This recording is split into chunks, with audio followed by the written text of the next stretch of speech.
Una storia lunga mezzo secolo, quella del gruppo Ali, che a Montagnana apre il 114° punto vendita. Un taglio del nastro significativo in un momento di crisi che garantirà lavoro a 40 persone del territorio.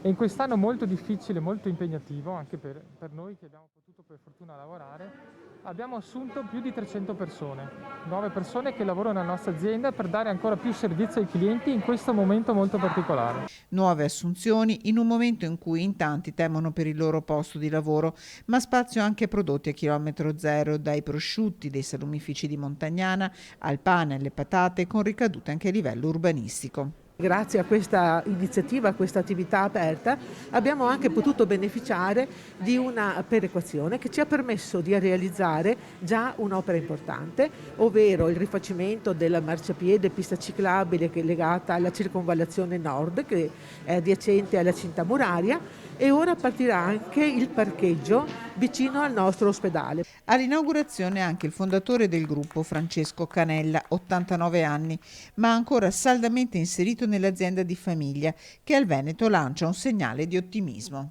Il Veneto, secondo lei, ce la farà uscire da questa emergenza? Ma io me lo auguro veramente.